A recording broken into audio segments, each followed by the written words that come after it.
Hello everybody, welcome to my clap. So thank you, Faiza.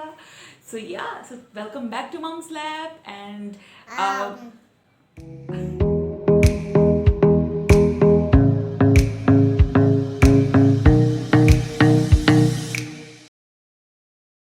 so today I'll be discussing with you guys all the things that a new mom should know, और जो I wish कि मुझे बताई होती. So I'm going to discuss those 10 things with you. Okay? कि the very first thing is कि जो labour का जो पेन होता है ना, वो इंसान फिर भी सह के भूल जाता है, बट उसके बाद असल कहानी स्टार्ट होती है. बच्चे पालना बहुत मुश्किल है comparative to that labour pain. Believe me, ये मेरा एक्सपीरियंस है. मुझे लिटरली बच्चे पालना भी, तो उसके बाद बच्चों की देखभाल, फिर बच्चों के लिए जो दिल जलता है, अगर उनको बुखार हो जाता है, वो ज़्यादा तकलीफ देता है उस कुछ घंटों के उस कुछ घंटों के पेन के इक्विवेलेंट. कंपेरेटिव, ओके क्या कह रही हूँ मैं, तो ऐसे बीच में आते हैं मैं बिल्कुल डिस्ट्रैक्ट हो जाती हूँ. न्यू बॉर्न जो होते हैं वो बहुत आवाज़ें निकालते हैं जब वो सोते हैं, अजीब गरीब आवाज़ें कि आप डर जाएं.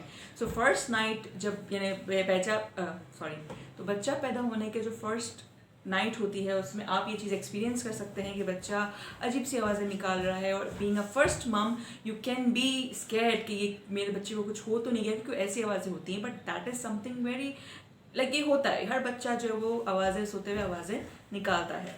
न्यू बॉर्न्स का कोई रूटीन नहीं होता. आज अगर आपका बच्चा 2 घंटे आराम से सोया है तो ज़रूरी नहीं है कि कल उसी टाइम पे बच्चा 2 घंटे सोएगा या 2 घंटे भी सोएगा. 15 मिनट में बच्चा उठ सकता है, कभी कभी 10 मिनट में बच्चा उठ के बिल्कुल फ्रेश और ऐसा हो जाता है कि बस मुझसे मेरे साथ खेलो. सो बच्चों का कोई रूटीन नहीं होता. आहिस्ता आहिस्ता बच्चे का रूटीन सेट होता है. Breast feeding is not a bliss for everybody. At least मेरे लिए इस बार नहीं है. सो या कुछ लोग कहते हैं कि breast feeding is a bliss, mothers enjoy करती हैं इस टाइम को, but that is not a story with everybody. बहुत सी चीज़ होती हैं, सोरनेस होती है, क्रैक्स होते हैं. तो और every breast feeding story is also different. आयजा के कंपेरेटिव जरार के टाइम पे या अरे ज़बरदस्त. सो अगर मैं अपनी दोनों ब्रेस्ट दोनों ब्रेस्ट फीडिंग एक्सपीरियंस को कंपेयर करूँ तो ज़रार मुझे बहुत टफ टाइम दे रहा है. 3 months हो गए ज़रार को, but still we are working on it. So yeah, so it's not a bliss for everybody. In every pregnancy, every child is different, so every breastfeeding story is also different. So yeah, that's something that you should know. Baby poops a lot. Her feed के बाद अगर आपका baby पूप कर रहा है, that is completely normal. और baby बहुत पूप करते हैं, लिटरली बहुत पूप करते हैं. दिन में एक बार नहीं होता, कभी कभी ऐसा होता है कि बच्चा दिन में एक बार कर रहा है, तो that is also fine. But her feed के बाद भी अगर बेबी पूप कर रहा है, that is also completely normal.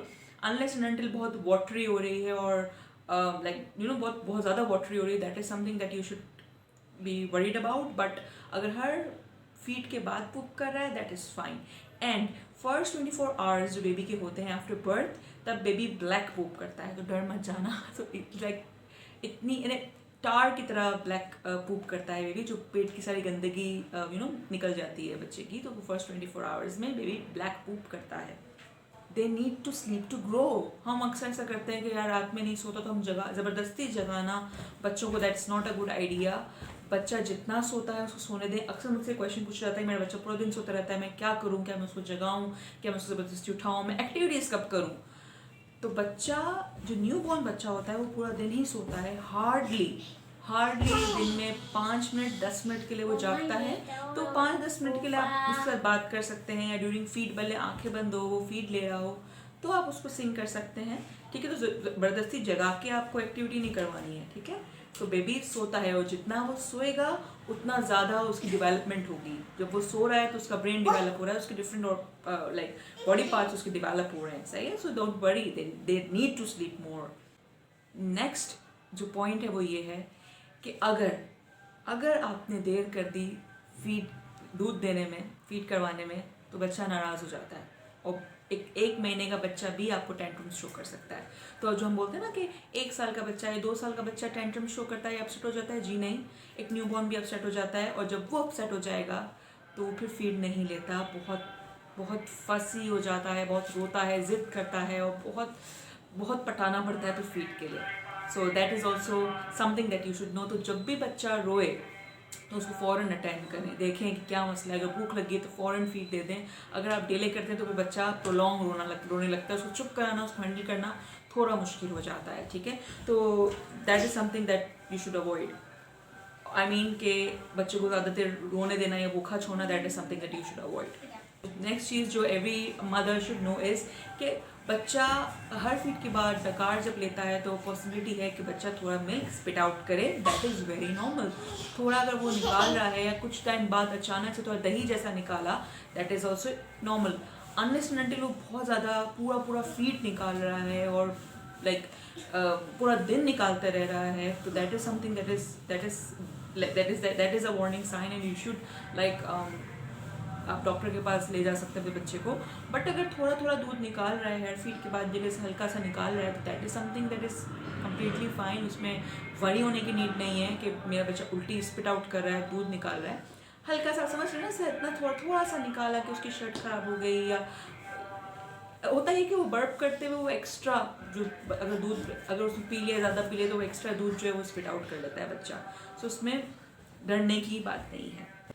बच्चे जो हैं वो कभी कभी कोई रीज़न नहीं होता और वो रोते हैं, ठीक है, बगैर किसी रीज़न के भी रोएंगे। अगर वो भूखे नहीं है, अगर उनको डायपर चेंज नहीं करना, तो वो रोते हैं। तो हमें ये सोचना पड़ता है, हमें प्रिडिक्ट करना पड़ता है कि क्या मसला है।